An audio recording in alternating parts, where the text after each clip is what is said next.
السلام عليكم ورحمة الله وبركاته. ازيكم يا حبايبي؟ عاملين ايه؟ يا رب تكونوا بخير. طبعا فصل الشتاء محتاج نتدفى كتير، ولسه مكملين معاكم في الأجهزة الكهربائية والأجهزة الكهربائية الصغيرة. قبل ما نبدأ الفيديو ما تنسوش تشتركوا في القناة وتفعلوا زر الجرس، ويلا بينا. انا جايبة الدفايات بتاعتي اهي زي ما باينة ليكم، جايبة دفايتين في جهازي. تمام. انا مش فاكره السعر بصراحه، انا جايباهم من مده كبيره قوي، وجايباهم النوع ده زي ما هو باين ليكوا كده. بسم الله الرحمن الرحيم اهو. تمام. طبعا الشتاء محتاج ان احنا يعني ايه بطانيه واتنين وكده، وساعات ان احنا بنتضايق منهم، او ان احنا ندفي الغرفه اللي احنا موجودين فيها قبل ما ان احنا نقعد فيها او ننام فيها. يعني احنا هنشغل الدفايه وقبل ما ندخل الأوضة، وبعدين نفصلها وندخل الأوضة بتاعتنا نقعد فيها. ده أفضل حاجة إن احنا ممكن نعملها مع الدفاية. طبعا الدفايات أنواعها كتيرة قوي، وفي منها اللي بزيت وفي منها اللي من غير زيت، وفي منها زي ده بس طويلة كده وستاند كبير قوي. بس بصراحة أنا جبت الدفايتين دول لأن هما مش يعني استخدامهم مش اللي هو على طول كده، وان طبعا مدة الشتاء بتبقى مدة قصيرة جدا، وزي ما انتم شايفين احنا في الشتاء هون، وكل شوية الجو يا اما حر يا اما ساقعة، مش عارفين هو ماشي ازاي. فانا جبت طبعا الدفايتين دول زي ما انتم شايفين، شمعتين اتنين بس، وانا هفتحها لكم واوريها لكم. بسم الله الرحمن الرحيم. ادي الدفاية اهي.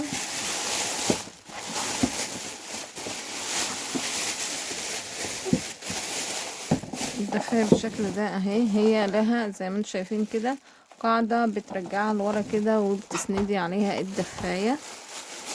تمام بالشكل ده اهو كده اهو ثبتت. تمام. والفيشة بتاعتها طويلة برضو مش قصيرة. تمام. والزرار بتاعها طبعا انتي بتتحكمي في درجة الحرارة، هي من 0 لحد 800. تلف الزرار بتاعك كده لحد 800 اهو. فتشوفي بقى انتي عايزاها حرارتها عالية ولا حرارتها واطية.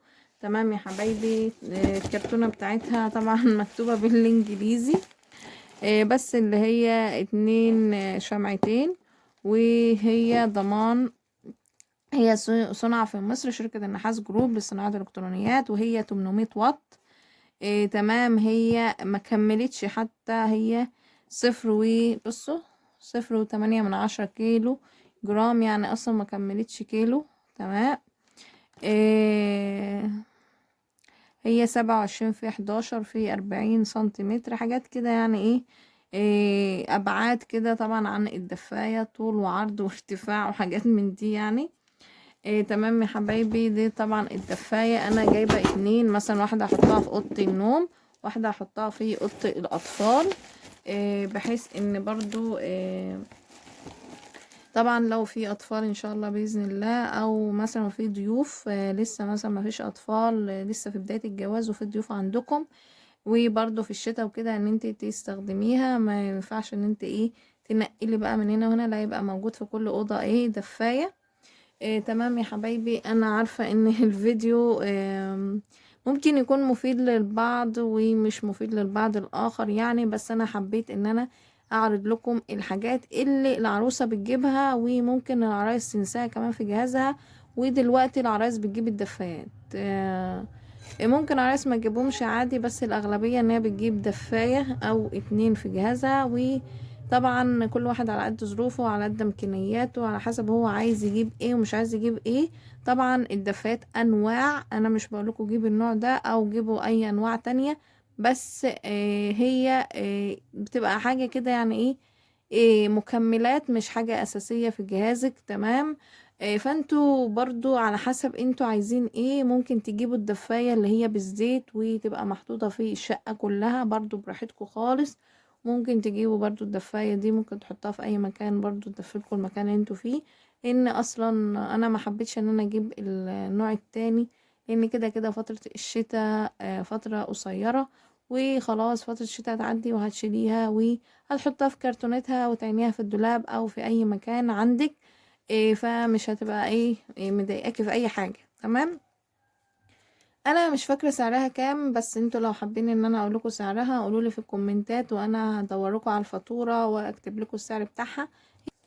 تمام يا حبايبي، طبعا ده كان الفيديو بتاعنا. اتمنى ان انا بكون بفيد كل العرايس اللي بتجهز دلوقتي او لسه هتجهز، يعني ان هي تكون بتستفاد وتكتب الحاجات اللي انا بعرضها في فيديوهاتي، تكتبها في ورقة وتجيبها.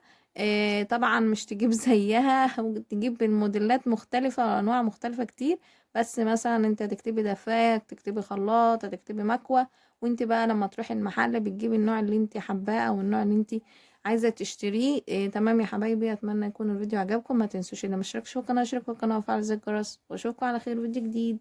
باي باي.